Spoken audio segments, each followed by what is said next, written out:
Okay, I believe we are now. I believe we are now recording, and we are now webcasting. And I want to introduce myself and the people that we're having a conversation together. I am Eric Miller of New York City, and but now I'm in Chennai in South India, and I'm speaking with Kathy Redman in Syracuse, New York. And I have the ability to click on people's pictures and you'll go full screen, at least on my screen.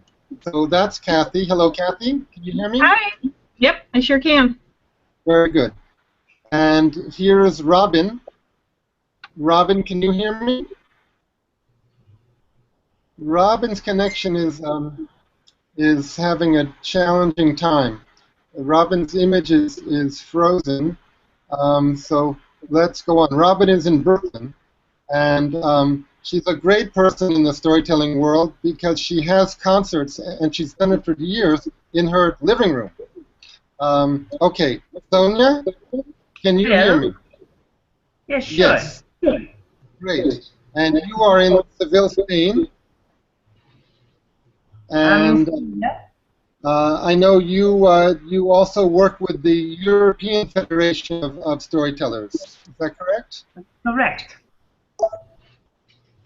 Very good. Oh, Robin, can you hear me? I can. Yeah, Robin, your connection, I think, is a little challenging, but Am I moving?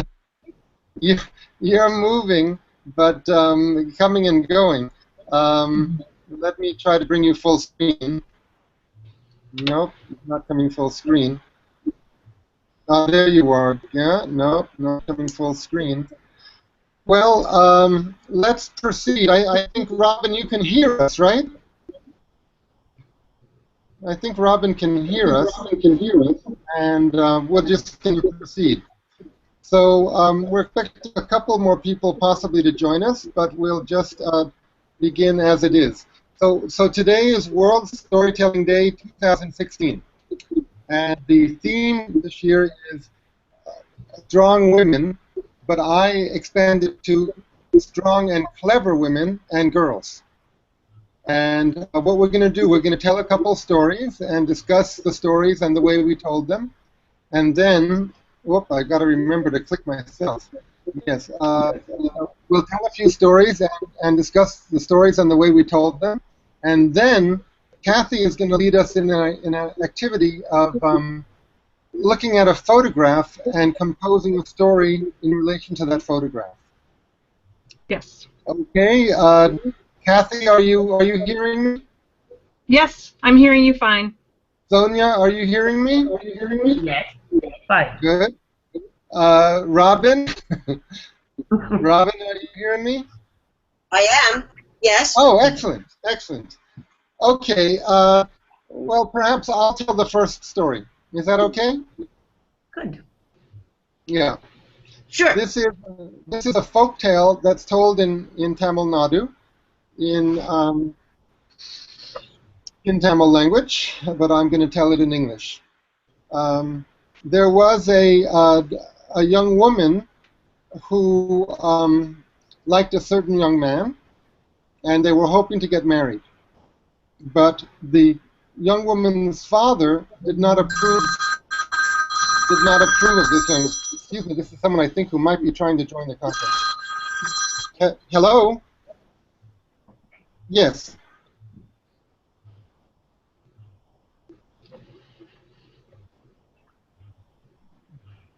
Well, try to join if you can. It's Google Plus. Anyway, the conference has begun, and I'm in the middle of a story, so I have to continue the story. Okay, keep trying if you can. Thanks. I'm sorry about that. And I think now I'll go into silent mode.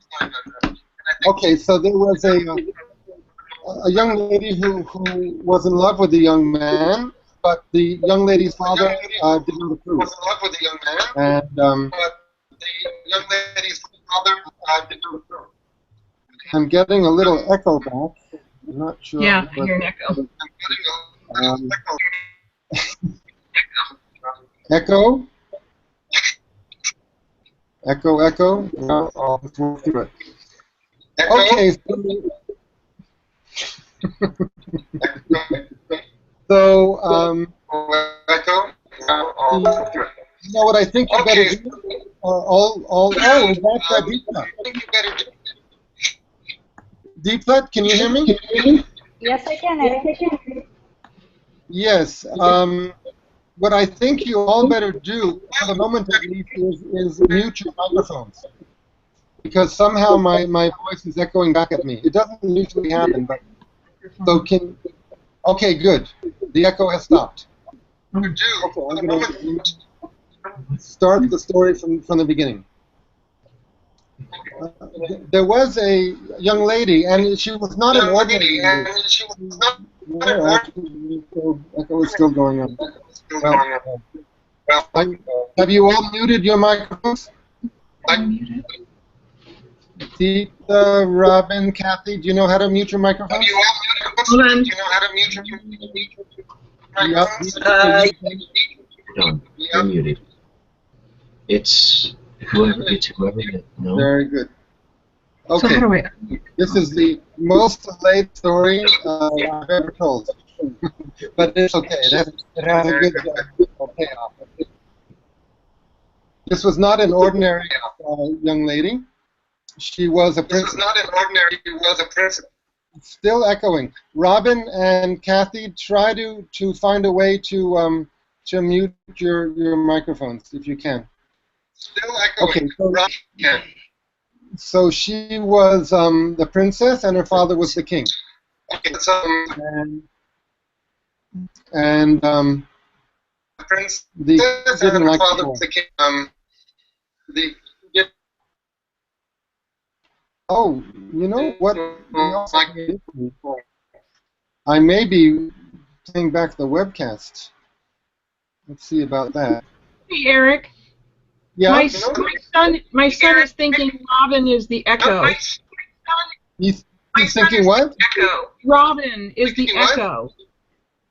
Oh, well. Check with Robin. I'm going to mute again.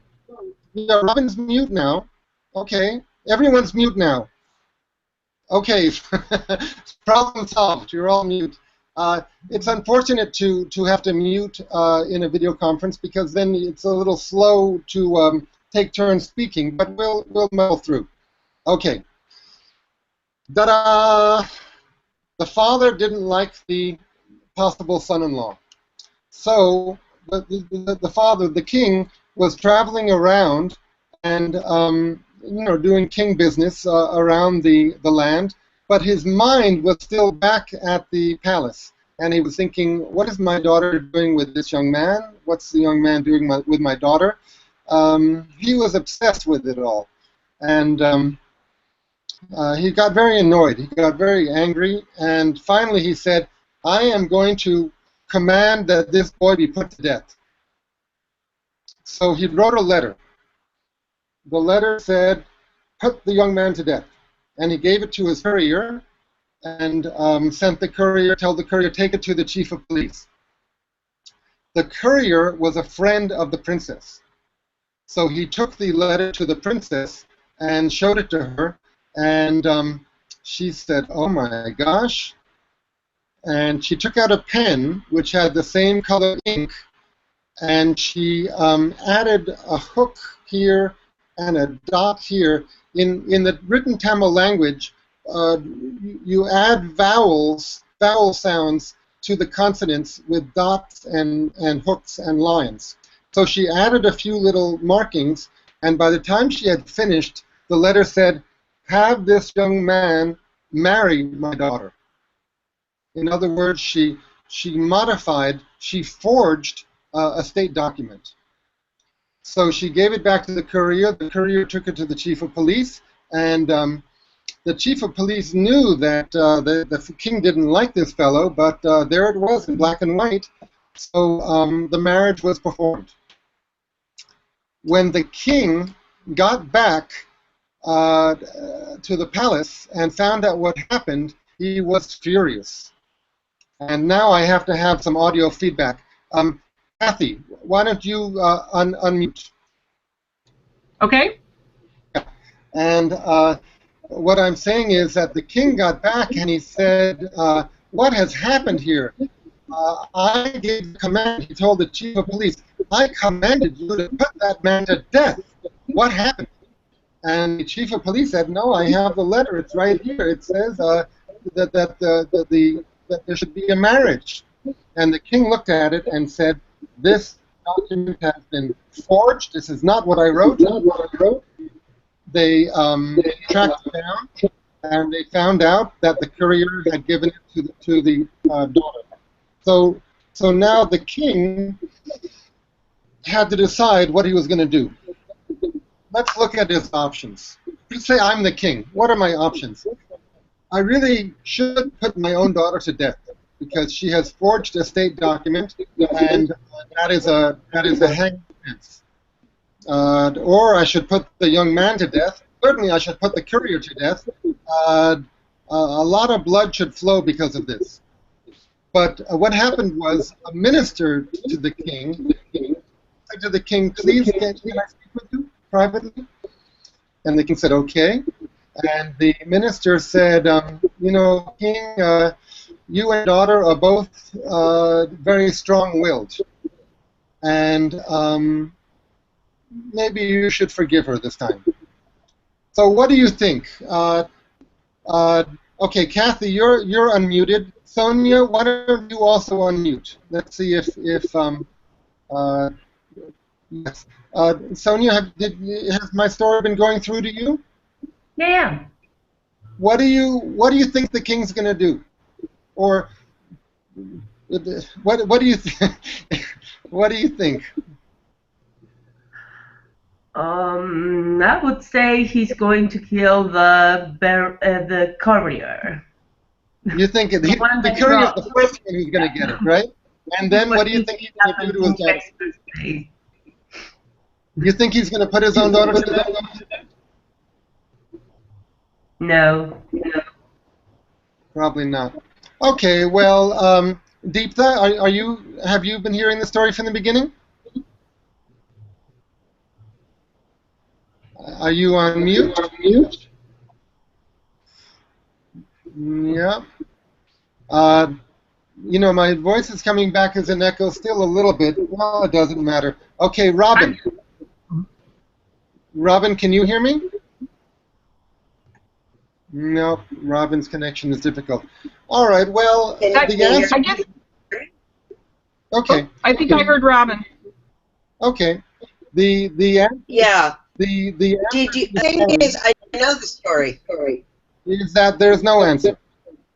Because, you know, probably this whole thing didn't really happen. It's just a folktale.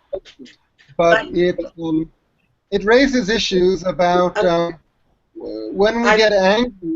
For me, it raises issues about when we get angry, how do we handle it? So this is one story that I use in anger management training workshops that I give. Okay, the story is complete. Kathy, can you give me a little feedback on either on the story or the way I told it? You know, the story brought images to mind of our current, you know, political election process. If you follow it at all, that situation would be child's play to our politicians. You know, they spin it any way they feel they need to, and the truth is only what you're currently saying. So, you know, I think it's a great story to discuss, you know, just how things land on us, and that things may be more than what you see them at the moment. You know, that you can make an ending any way you want. So in your work of using it for anger management, it's telling people you could get angry, but you could also do a bunch of other things if you take your emotion out of it. You know, you outthink it. Mm-hmm. Anyways, it kind of makes me think of listening to our current group that's running for president? Well, I admire the young lady in the story. On the one hand, we cannot really condone that she broke the law and went against her father's will. But I do appreciate her in that she helped avert a tragedy. If the young man would have been killed, that really would have been a tragedy, and there would have been very serious consequences, at least in the relationship between the king and his daughter for the rest of their lives.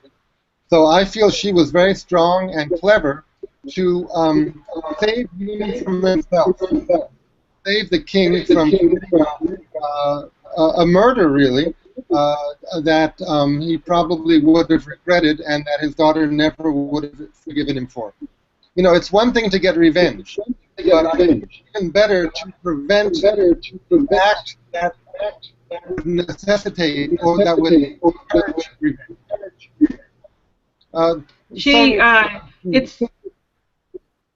It seems to me she's either very intelligent, she knows her father and the law very well, or she's quite a risker. Because if her father was a hardline king, he would have had to kill her. Yeah. So yeah, I don't know. It leaves a lot for discussion, doesn't it?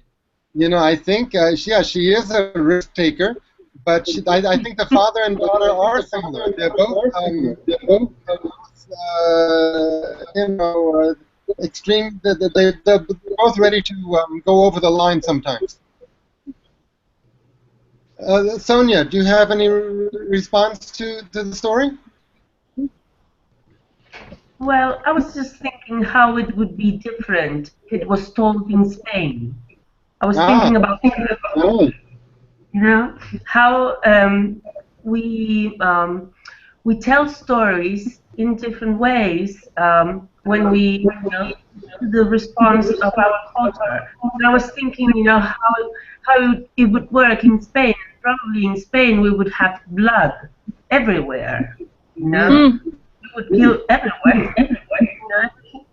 And which is really interesting to reflect on, on how we can be mirrored as a culture in a story. And that's interesting. Okay, now I see we're joined by another person who's wearing glasses. Well, I guess a lot of you are wearing glasses. But who is it who's just joined us recently? Is that Hope? Hello.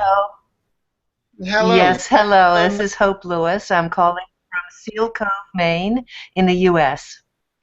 Wonderful. Thank you very much. And just to review who's here, that's Deeptha Vivekanand in Bangalore, who is, I guess, the immediate past president of the Bangalore Storytelling Society. And then that's Kathy Redman in Syracuse, New York, who, like me, we like facilitating other people telling stories more than we like telling stories ourselves. And then there's Robin in Brooklyn. And Robin hosts storytelling events. So in a way, we're all there, Robin, in your home. We're all part of your storytelling series, which is a great honor, and I hope we do more of that in the future. Sonia is in Seville, Spain, and part of the European Federation of Storytellers. And I think what we need to do today, team, is really, when you're not speaking, you probably might want to mute the mic. I think people are doing that already because we were getting some echo. The mic mute and unmute is up near the top of the screen. Okay, so, all right, so Hope, I guess you didn't really hear my story because you came in the middle of it, right? Hope, did you? Yes, that's right. Okay, but the others have given feedback, so I think it's probably time to go on.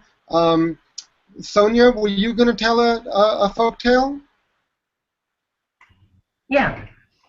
I want to tell a story from the rural parts here in the south of Spain.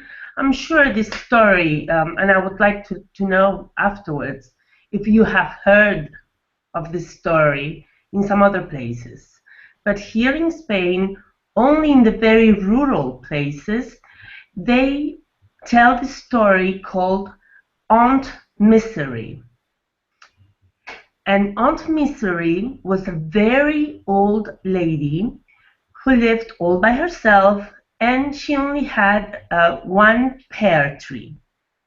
Her pears were the best pears all over the place, and so the kids would usually come to her house and go up to the pear tree and steal the pears.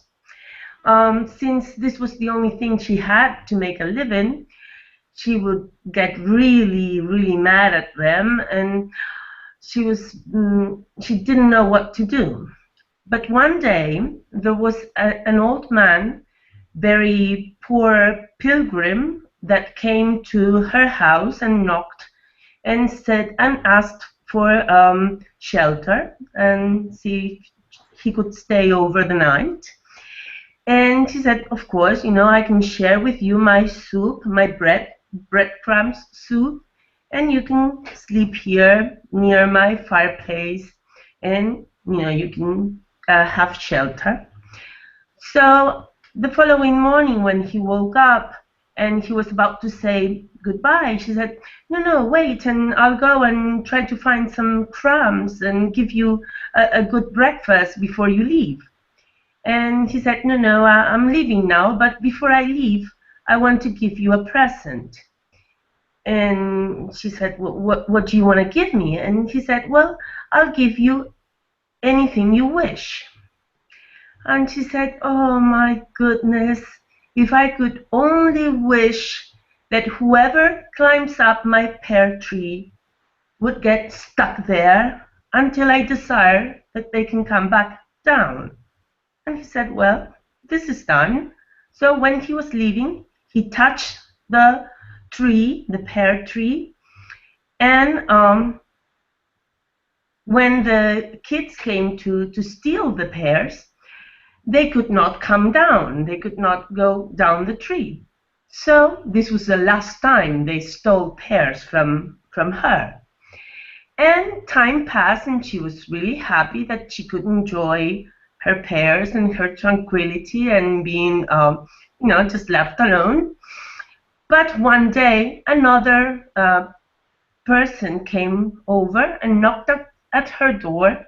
And when she opened, she found out that it was this beautiful lady, but that she was wearing this cape and had this instrument where with which you saw in the fields to cut the, or how do you say that? Okay, well, guadaña. In Spanish, guadaña. So she asked, so who are you? And she said, well, I am Death, la muerte. And she said, well, what do you want from me? And she said, well, I'm here to take you away with me. And she said, well, I'm not quite ready. I don't want to go. I don't want to die. So the Death said, well, it's time for you to die, so you have to come with me. And she said, okay, all right. But there's only one thing I would like you to do before we leave, and I'm going to go and get ready. And in the meantime, could you climb up to my tree, to my pear tree, and grab me some of the pears, because I'm such an old lady, I cannot do it. So Death said, sure, I can do it. I can climb up. So when she climbed up, the Death got stuck on the pear tree and could not come down. And she avoided to die. So time passed, years and years passed, and nobody in the world would die, because Death was stuck in Aunt Misery's pear tree. And, you know, like doctors started to get really mad because there was nobody coming and, you know, going to their offices because nobody was getting ill and nobody was with the people that work in the, you know, in the death industry were getting really mad because they weren't having any business. So one of the doctors said, well, I'm going to go and try to find out what's happening. And he came to the garden, to the place where Aunt Misery lived. And he found Death up there. And he said, well, look at you. You come down. I'm going to go and help you out to come down. So he went up, and he could not go down either. So eventually other people came and all gathered around Aunt Misery's home, and they said, please, you know, we are really tired, we need to rest, please let Death come down from the pear tree. And she said, well, I will only let Death come down if she allows me a wish. So Death said, okay, what do you want? And she said, what I want is for you to not come to get me until I call you 3 times. So this is why there's 2 certain things in the world that you will come across with Death and that you will come across with Aunt Misery. And this is it. Mm-hmm. Very good. So, what do you think? Did you hear it before? Hope. Yeah, certainly I'm familiar with stories where death is personified, including in the, I'm thinking of the movie by Ingmar Bergman, the Seventh Seal. Mm-hmm. Yeah. But many times the Grim Reaper, a death figure, is there, and sometimes he has to be tricked in order to escape from him. I was wondering if Death is a feminine, character in other cultures or not, because here in Spain, Death is a woman. You know, it's la muerte. And I was wondering whether that's the same case. You know, if it is personalized as a woman or as a man. And is she associated with a particular color? Is her clothing a particular Black. color? Black. Black. Mm-hmm. What about the rest? Oh my gosh, Sonia, I so want to comment on this. You don't want to comment? I do. Okay. Can I talk? Can I talk? Go ahead. Go ahead, of course. Okay, as you were telling the story, Sonia, it's a wonderful story, and a couple of my impressions were the pear tree. It's a symbol, and I was looking it up here. It's a symbol of immortality and everlasting bond. It's got that kind of a symbol. That was one thing that struck me. That it was a pear tree, and the other thing that struck me was that death was not mean or scary. Well, Death was actually gentle, polite, kindly, sociable, amenable. Death went up the tree. Death was not a villain in this story. And I think, boy, it would be a wonderful story to start out a conversation about just life in general, and maybe how people view death and how, what does it mean to people? Why, just I think a lot of people fear death. And if you were wanting to start that kind of a conversation, it's a wonderful story. It's got a good mix of humor and lightness, and there's so much about human nature in there, and it's just so rich. It's a wonderful story. Thank you for sharing it. I'm going to mute again. No, Kathy, I don't think you have to mute. Kathy. Oh, okay. Yeah, don't mute. I think really it was it's Robin's system that was giving the echo. Hope, would you unmute? Hope, are you there? Yeah. And Yes, I am. Sonia, can you hear me? Yeah.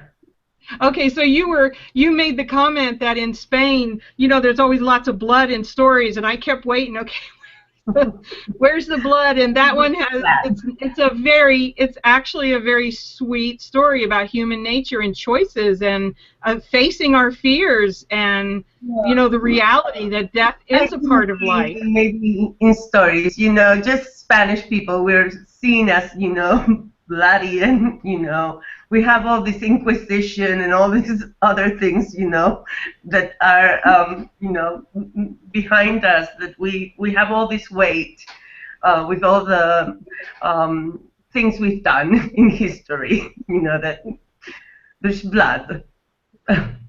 Well, you have the bullfights, which Right. dominate people's cultural perception of.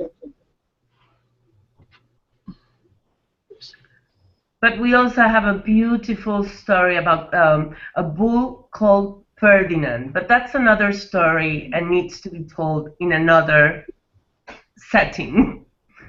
You know, I personally you know, don't like bullfights, but through stories like the one you have told, it would enable people to see something more about themselves than, you know, what you're saying people commonly see about Spanish culture. You know, I mean, it's a way to get in touch with the fact that you're more than what people think you are. well, doesn't that happen with everyone? You know, with all the cultures, we have prejudices, you know, about all other cultures. You know, we tend to, you know, make, you know, people from Norway like this, people from England like this, people from, and that's absolutely you know, a lie. I mean, we have people everywhere that are wonderful people, and we have nasty people everywhere. This is especially true, like, You know, I just the America.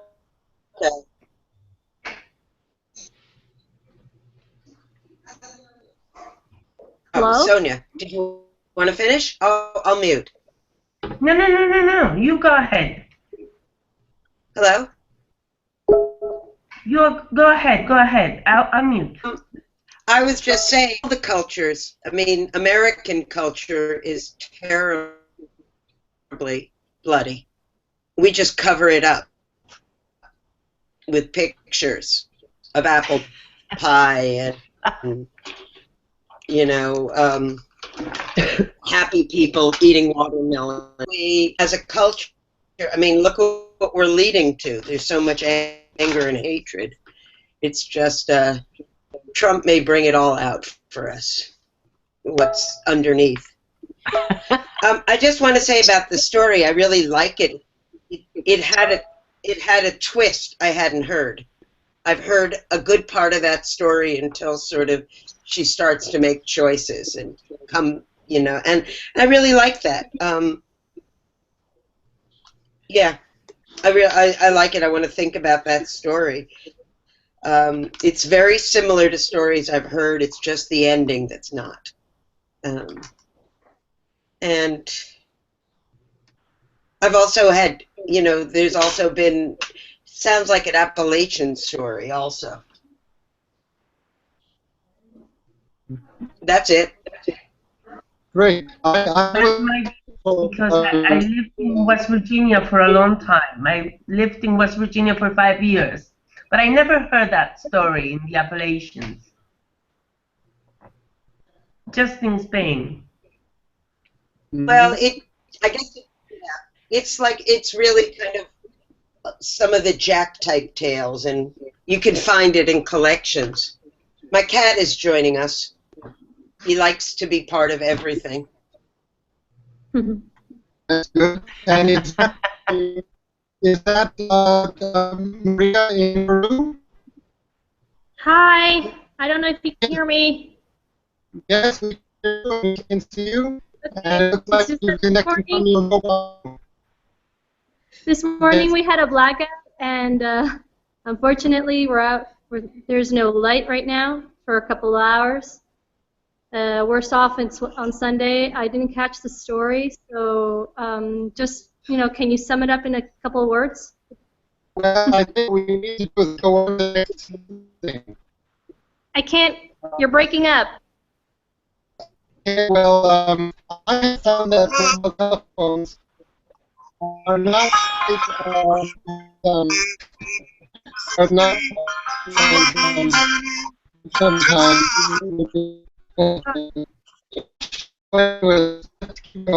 Now, Kathy, I think you can help, and so I think you can remain unmuted. Oh, man. Unmute, and I hope we're okay. I suggest that we proceed to the collaborative part of the program now. Okay? Any questions? No. No, sorry. I just can't hear you. Well, I can't understand what you're saying. Sorry. What I suggest I'm is trying to get it, but no. What I suggest is you might hang up and watch the webcast. okay. Right. Okay. Thank you very much, and send in an email. Yeah, sorry. I tried. That's fine. It's great. We are really webcasting. As I say, I received one email saying that my story reminded somebody of honor killings between castes, which was an interesting response. Okay, so truly, Maria, if you're not getting us this way, no, now I'm getting you somehow. The line. Oh, good. Okay, very good. So I'm just gonna listen up, just until what I can tell. And wonderful. I'm about to hand the floor over to Kathy, who's going to lead us in a session of story composition. And the technique that she uses is that we're going to be inspired by a particular photograph. And I've sent it electronically, but now I'm also going to hold it up here. And right. This is the photograph. Okay, can everyone see it pretty clearly? That's I printed the photograph off, and that's a much better image than what I got printed off. Very good. Can you? It's got much more like from the waist down than I was able to see. Can everybody see the whole image? Yeah, I just sent the top section of it. It's there's a sort of a beach in the background, sand in the background. Right. But show her feet.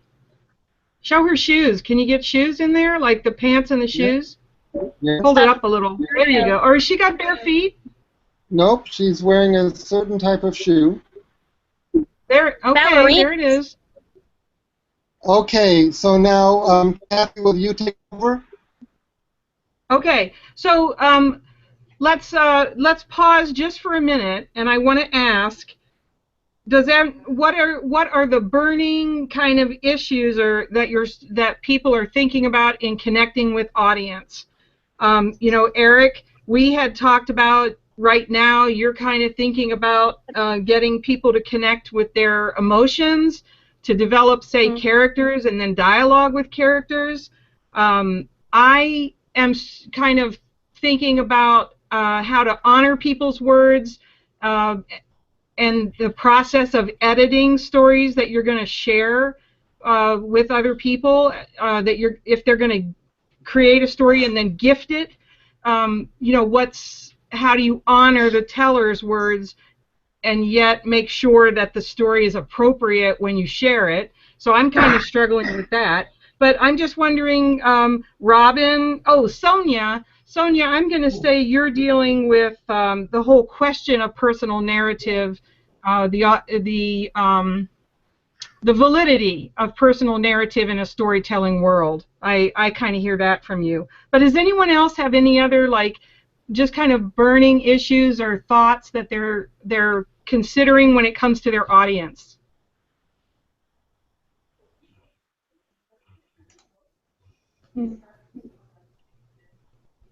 Tough question. Oh, not really meant to be. I didn't know if there's, well, like say Maria, you were saying initially you were just going to listen.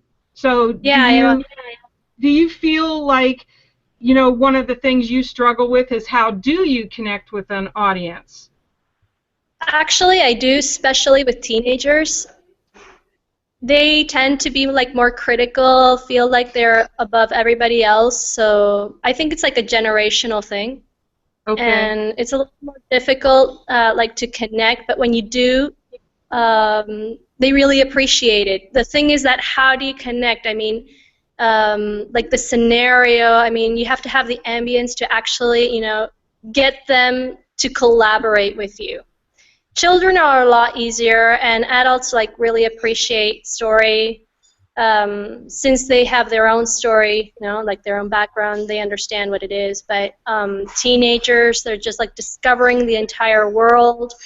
They feel like they know everything, especially this generation, like with technology, especially cell phones and stuff like that. I mean, yeah.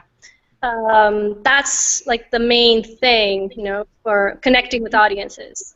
Okay, all right, that's great. How about Robin or Hope or Deeptha? Anybody? Did you want to add anything about, you know, the concept of connecting with audience? Anything that you're concerned with? Yeah. So I always keep thinking about whether the story is appropriate. So what is a good story for children versus what is a good story for adults? Because often you can use the same story for diverse audiences,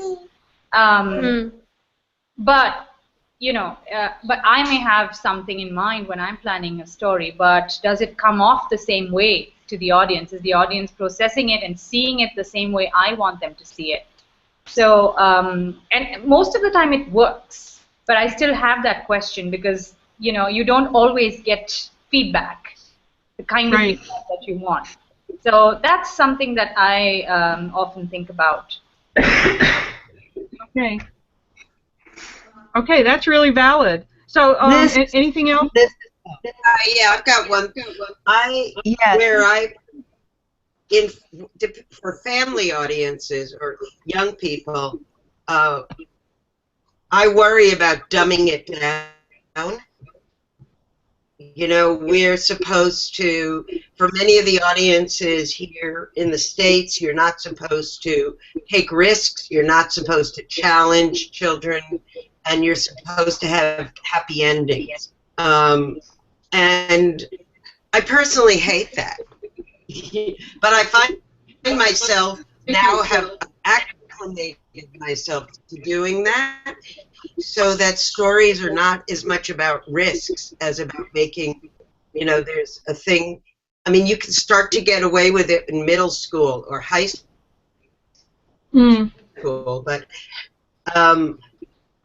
you know, it is just my issue of, you know, what reality, how much reality can you bring from a story, and how much do you have to pay attention to, well, really they're the presenter's desires and mores.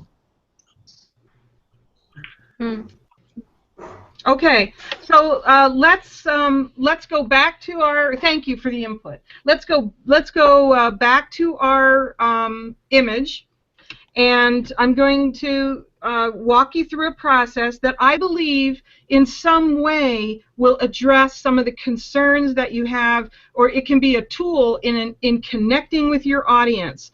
And you can take what we do and modify it in different ways. And if you'd like to, once we finish with the process, we can talk about you know, any specific ideas you have on modifying the process to use in your work. Okay, so the process begins with taking a minute to look at the image, and everyone needs to be able to see the image and think about the image. And then the facilitator starts with open-ended questions to just get the group to start imagining, and we work strictly on imagination. We don't We don't like the pressure of having to know or having memory enter the equation. This is strictly imagination. And if I can through just a second, excuse me, Kathy, I'm sorry. Each one of you can choose which image you're going to see full screen by just clicking on that image. So, for example, now I'm showing the image of the photo. If you want to see that full screen, just click on it, and it'll be full screen. Or if you want to see Kathy full screen, click on Kathy. Go ahead. Oh, click on the image. Click on the image. Well, okay, anyway, Kathy, go ahead. I'm sorry to interrupt.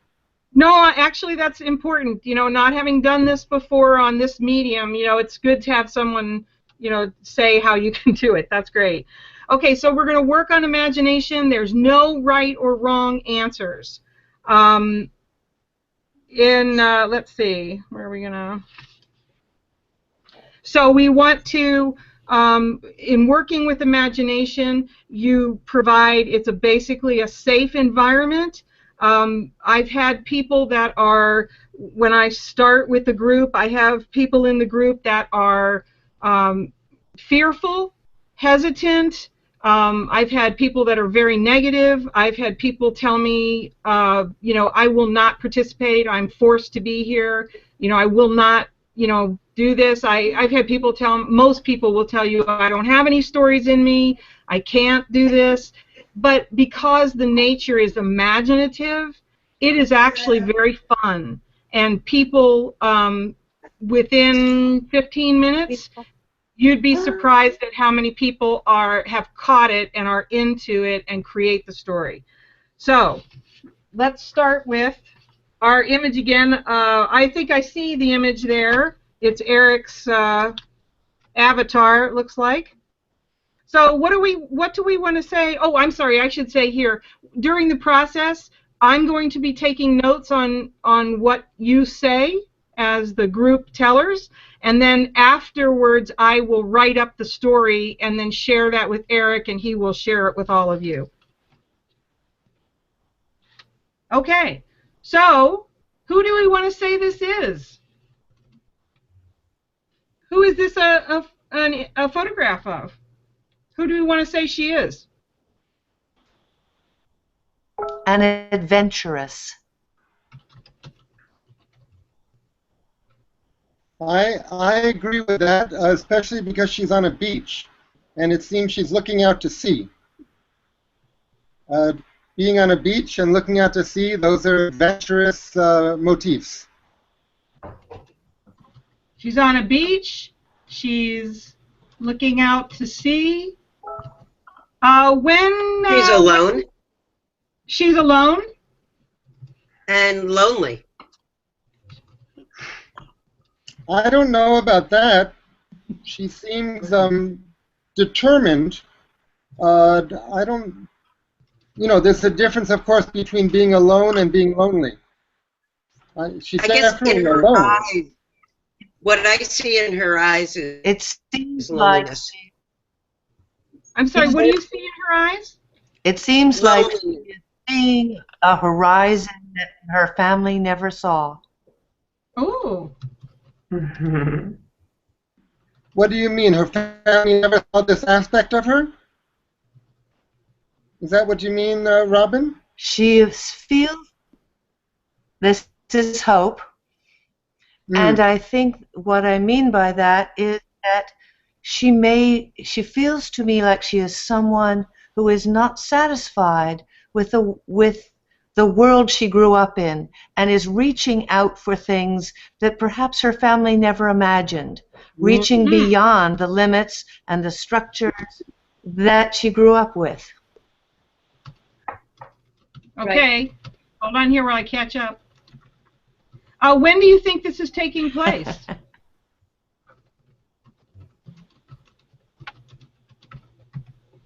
When do you think this is taking place? 1950. Why do you say 1950? Anybody else? I'm just curious, why did somebody say 1950? Okay, there's no right or wrong. Anybody else have a different feeling about a time period?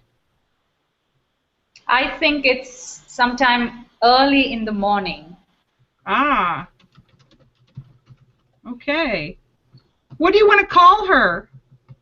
What shall we call her? Flor. Glory?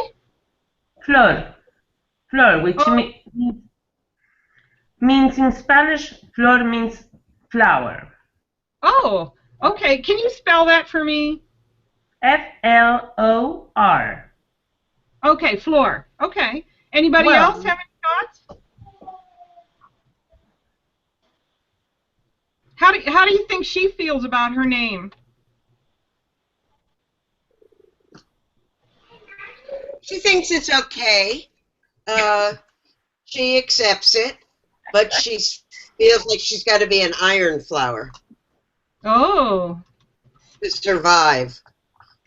Okay. So I was going to go and say, please forgive me, Sonia, if my Spanish is weird, but I kept thinking, Flor de la Mañana. Okay, that sounds good. What does that has something to do with tomorrow? No, Flor of the morning. Yeah. Oh, flower of the morning. Right, and you know that's okay. She likes the name, but she knows that it's sort of like that iron flower. She's tough. She's tough.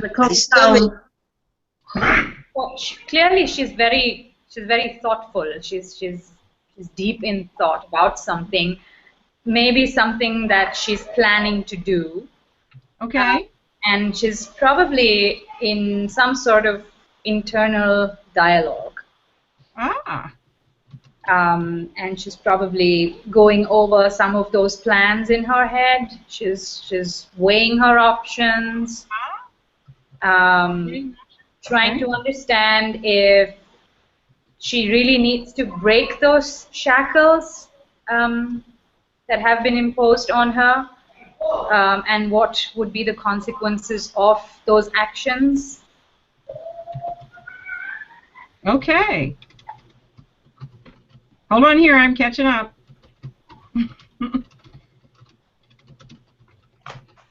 Okay. And you know, this is kind of a circular thing, so I may come back around to some of those ideas. What does she do for a living? What do we want her to do for a living?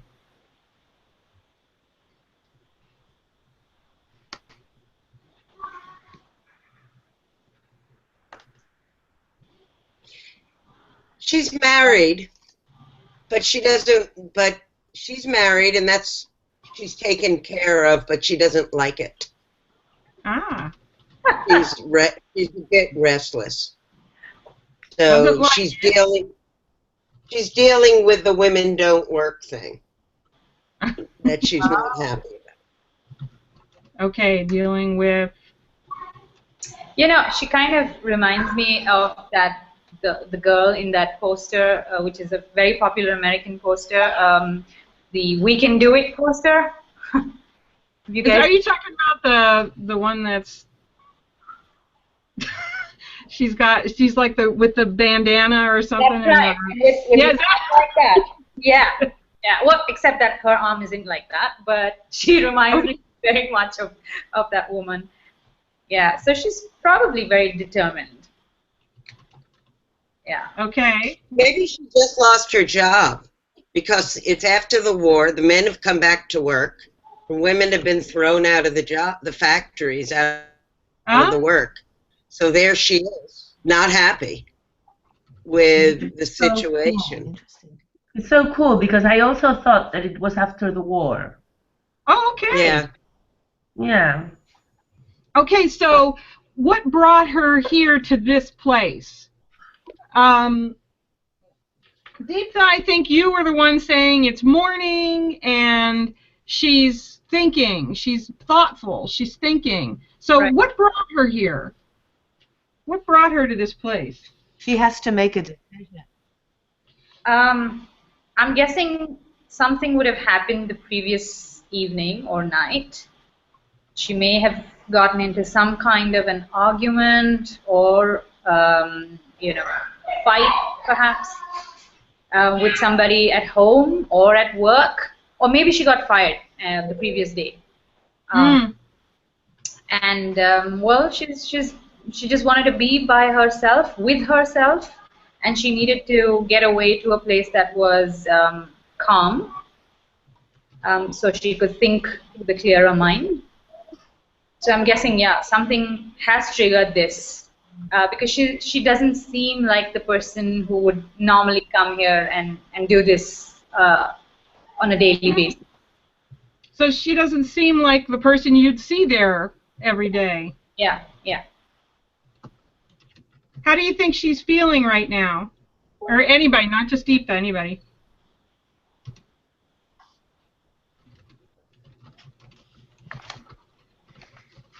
Determined. Yeah. She's feeling determined? She has to make a change, and she has to make a decision.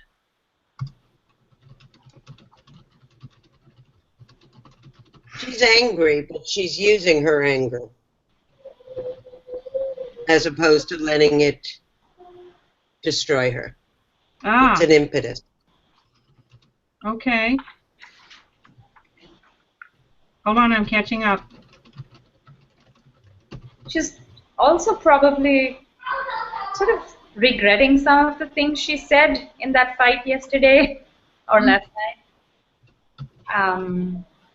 Maybe she feels at some point that the other person, now we don't know who that person is, maybe the other person had, you know, a perspective that she didn't see,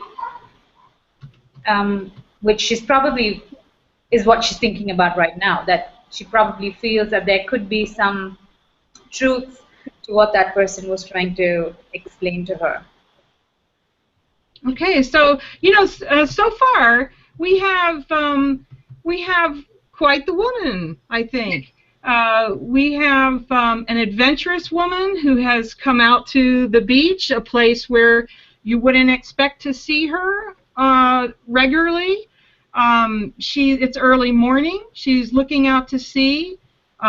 Something has happened. You know, possibly she has had the opportunity to work, and now that the war has ended, she has somehow lost this job, and you know, she's married, and she's living in a arrangement where society is feeling like you know, working isn't really part of who she is, as she's not satisfied with the world she's grown up in. She wants to reach beyond the limits and structure that's been imposed on her. She has this wonderful name, Flor, or Flor de Mañana. She likes the name. She feels like, though, you know, she has to be an iron flower to survive. She's tough. She's thoughtful.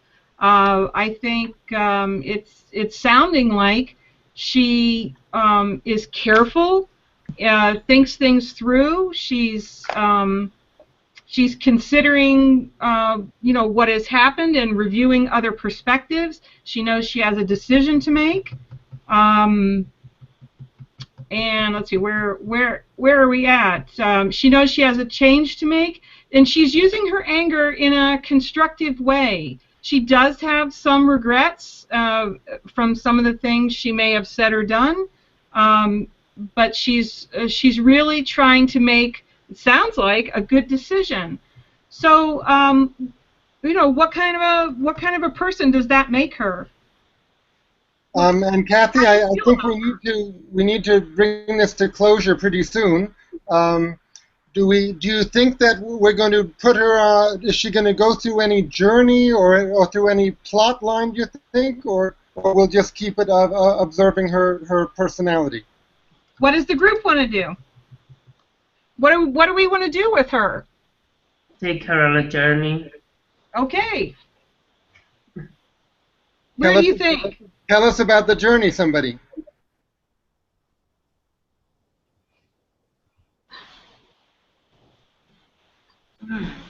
Where did Maria go? Is she gone? Yeah. Oh, No, we lost Maria. Okay. I think Maria's she's watching the webcast. Sonia, take her somewhere. somewhere. She goes back home after this. She's made a decision. She goes back home. She tells her husband she wants to work. He doesn't want her to. Still, the next day, she goes back to the place she worked and asks to see the manager. Ah. That's okay. Deeptha, take us. Ooh, okay, this is getting tough now. Just imagine something. What do you think would happen? So, manager, well, he doesn't want to come out and face her because he knows that he's made a tough decision too, and he probably feels bad for it, for having fired all those people that he needed to, may not necessarily wanted to. So he asks her to, you know, come back another day. Doesn't want to see her. He's not ready. Okay. She goes home and she packs her luggage and she goes to the boat she was looking at the sea, and she gets on it and starts rowing. Sonia, that's hard work. Go, get her out of there. She's out of there. Is she rowing to a particular place? She's rowing to a postcard she saw several years ago, and that a friend had sent her, and it was from a very faraway place, and she has always wanted to go there. So she's going towards that place, even though she doesn't know the way to get there. She doesn't know the way. Okay, No. so where is, how about Robin or Hope? I think you guys are still on, right?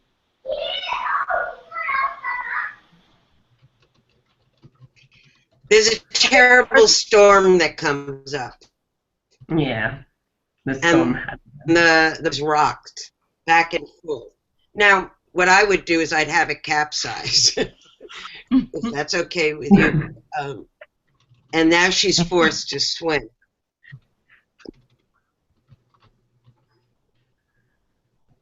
So she knows how to swim. And she doesn't know which way the land is.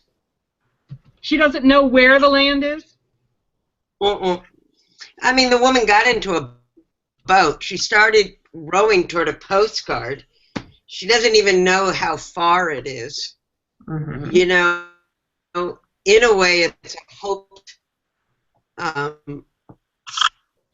But she's like, you know, the iron flower. She works against all odds. Now, she could be, she could either drown. We could end the story there. No. The story, but well, that's the story of many women at that time. They were thrown out of work and they drowned in their boredom, which of course is where the women's movement in the United States arose from. All these bored women. Or she could be, you know, a la Shakespeare, thrown up upon an island. So the next person gets to choose. I think this is an absolutely wonderful, charming story. So, you know, what do we want? Does she drown? Does she get thrown up on the island? Have we heard from Hope yet? No, amazingly, what happened was, as she was struggling towards the island, there was a boat on the horizon that came closer and noticed her struggling in the water. She waved to it and called to it, and believe it or not, they actually heard her. They dropped a ladder over the side and pulled her up. She asked where the boat was going, and it was going to Argentina. She'd never been there before, but she figured this was as good a time as any. Oh my gosh. Argentina. All right, so she figures this was as good a time as any. So, what do we want to have the title of our story be?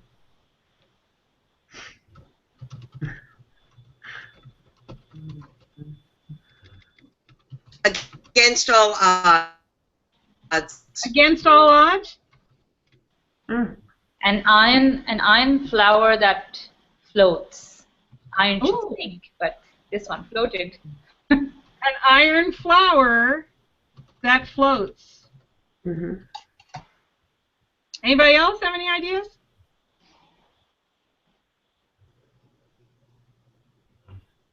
Kathy? I like what Eva said. Oh, I just want to say you guys are amazing, and that I just love our story. I just love it. and can I tell a secret, Kathy? Kathy, can I tell a secret about the photo? Yes, you sure can. Okay. Is that Kathy? Huh? Is that Kathy many years ago? No, that was my mother. Oh. And indeed, this photo was shot in the 1950s, I believe, before I was born. And my mother was a choreographer. She was a contemporary of Martha Graham, of USA Modern Dance. And then she went on to become editor of Dance Magazine. And she also ran a dance school. And she passed away about 20 years ago, at the age of 80. So she had a brilliant life as an artist and a journalist and educator in relation to dance. Well, I tell you, Deeptha, you've made my day thinking that was me. Oh my gosh. And I just absolutely love this process, and what I want to say is, and Maria disappeared, but it's because I think she worries about connecting with audiences. But anytime you want to connect with an audience, you can do this kind of a process before you do a storytelling or after, and you can take what we did, use it as discussion. There's no way you can do this process and not laugh and bond with the people you're with and feel empowered. In the times that I've done this, I haven't seen any negative for the group. For me, when I work with, say, people that have Alzheimer's or dementia and they say inappropriate things, it's very difficult for me to decide how to honor what they're saying, honor their words without deciding on my end what I want those words to be or that I want them to make sense or whatever. It's hard for me to do that because so much of the wonderful power of the story, the empowerment of it, is that it's the group's story. They built it together. And that's what I like to honor and share. And I can assure you, I've had people, as I said, be very resistant, I've had people even yell at me that they will not participate and I can't make them. And that's fine. I never pressure anyone. But what happens with the magic of this kind of a tool that you can use is the people, because it's imagination and you have to be very sure you keep it in that realm of imagination, they're on equal footing with each other, and that empowers them. And you just dream, and there's no right or wrong answer. And then once you have a product, you can either use the product, print the story up like I will for you and let you enjoy it again, or you can use it as a segue, into something else. Let's see.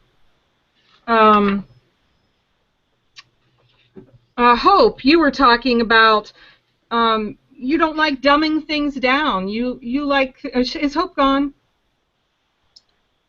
Hope is there, yes. Oh, Hope's there. Okay. She was saying No. Hope's not here. That was Robin. Oh, that was Robin. Okay. Okay. I'm here. sorry. That was Robin, I believe. Saying. Okay.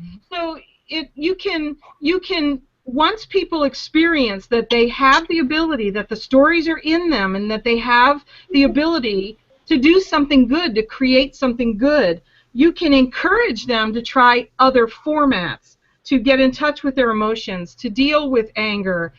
You can use this kind of imaginative as a bridge to something else where you get them trusting you, trusting the group, feeling good about it, and then try something else. For Maria, she was struggling with ways to connect with a teen audience. This is a way where you let the audience build their own connection and then you're in it. It would be an easy way for you to let the audience find their own commonality and then you tag on to it and join it. And Deepta, you were talking about finding what's appropriate for different audiences. So you could do a very short imaginative story building and let them show you what's appropriate. Let them, because it'll come from them. And that might give you kind of a sense of, okay, I can go this far, you know, this is safe, and, you know, maybe this other stuff might be a risk. And I think, Eric, you were talking about, you know, the emotions and getting people to maybe dialogue with what's inside them. And in an imaginative context, you can start all kind of dialogues. You know, you can really use that as a way to introduce a few more skills, like let's try this. And if you do it in imagination where everybody's equal, there's no fears they're trying to overcome. There's no fear of I've got to be right or I have to give him the answer he wants, kind of thing. So did that help cover some different? And Sonia, where were we with you? You were talking about the validity of personal narrative in a storytelling world, right? I don't really know what you're saying. Oh, I'm sorry. Which is great that I said that because I. You're like, I'm so impressed. Okay. You were talking about people that do what I do, where they facilitate other people telling stories. Do storytellers resist that? So I say that that facilitating stories complements the work that storytellers do, because when everyone feels that they understand the process and they can do it themselves, they appreciate storytelling more. I think they have more ability to appreciate it. And in storytelling, you can either do the realistic. Who was it that says that was Robin? You can bring up the reality and the risks and the maybe more harsh aspects that you want to address. When people are comfortable with how this process works. And I think starting with imagination builds the confidence, and people understand the process. They're not so afraid of what's going to happen if they join in. Okay, Kathy, I think it's time for closing words, and I want to begin. And I want to thank you very much for demonstrating what you've done. You've led a process, and I've enjoyed it very much. I myself am not so much of a storyteller. I also love facilitating, enabling others to discover and tell their own stories. So it's been a great pleasure for me to see you, for me to hear you leading this group in this way. You have a talent for it, and you have a love for it. So I do. You do. So and I so enjoyed everyone's joint effort. I would tell stories with you all anytime. And I want to encourage you to find me. I have a LinkedIn presence, so find me, or Eric, feel free to share my email, because I would love to continue conversation. On the I believe this event has been recorded, and unless somebody objects, it'll be accessible, and people can watch it in the future and get in touch with any of us. The contact information for each of us will be there. So I have been very happy to have been in the presence of 1, 2, 3, 4, 5 strong and clever women for the last hour and 15 minutes, and I want to thank all of you for participating. Deeptha hosted a video conference a few hours ago, and we can all look at her video conference. I'm sure that it'll be much different. So there'll be a link to hers also next to the link to ours. Okay. Does anyone else want to say any closing words about any of this? Just want Deeptha, I would to say very it's been much fun to talk to like people to of thank.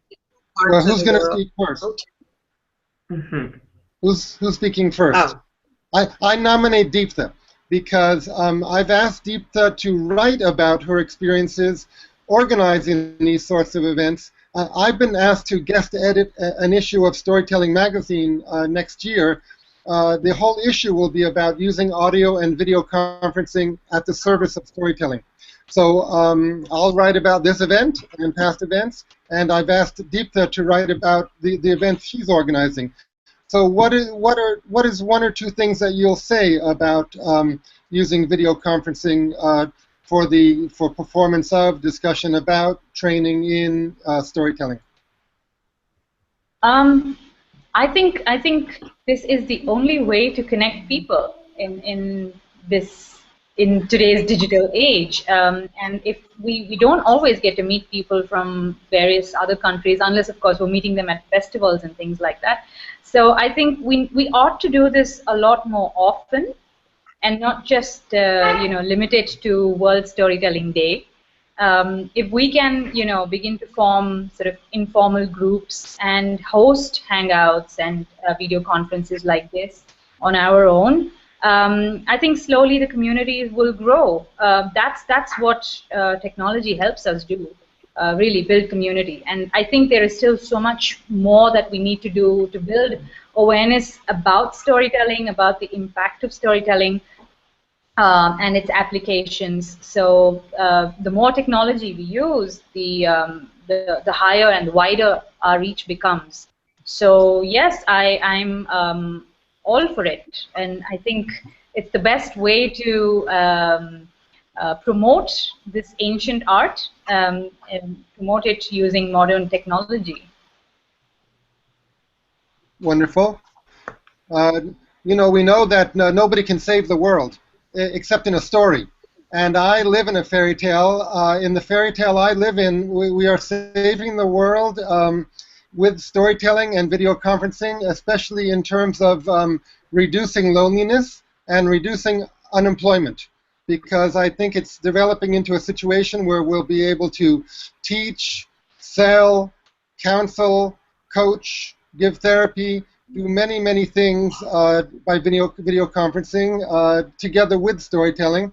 And so I feel those two terrors of modernity, unemployment and loneliness, can to a great extent be defeated by storytelling through video conferencing. Sonia, would you say anything?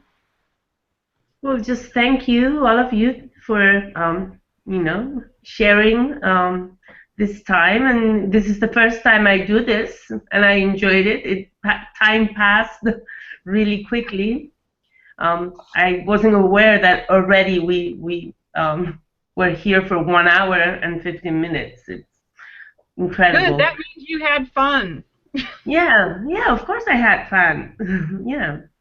I like the idea. I like what you're saying, but I'm also a person of life experiences. I think we are living in an era where everything goes through a machine, and to me, it's very important, and this is what live storytelling has. You know, it's right there. You connect to the people's eyes. Like, to me, it's been difficult to talk and to tell the story without being able to feel the way you breathe, the way you move, the way you. So I think we should reflect a lot about this, because technology, it's great, it's a great tool, but technology cannot be above people. For me, it is important that we use these tools to get to know each other, but then that we find the ways to make distance, shorter, and to meet, to be able to touch each other. I don't know, I'm a touchy person. That's very nicely said. Great sentiment. Yeah, absolutely. Yeah. I think it's just, technology is just to complement whatever is already going on, but we need both. Yeah. So it's just one feeding into the other. Yeah. You know, for a long time, 20, 30, 40 years, people who were deeply involved with computers were seen as sort of antisocial or non-social.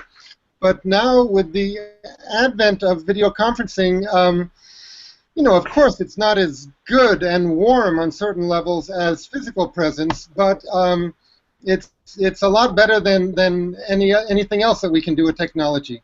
So I'm very happy and hopeful that video conferencing is coming, and I believe storytelling has a special place in relation to video conferencing and the evolution of communication on the planet. Hope and Kathy, you're going to have the last words. Oh. Go ahead, Hope. Go ahead, Hope. I love having the last word. I love having the last words. Hope, I enjoyed the live for this. I enjoyed the way you launched into storytelling performance mode when you told about that character going into the ocean and all. That was a nice change of pace. It's the normal state of mind for me. I had 4 reactions that I wanted to share. First one was that I am now quite validly addicted to a video conference format which allows me to cross borders I would never have an opportunity to cross otherwise.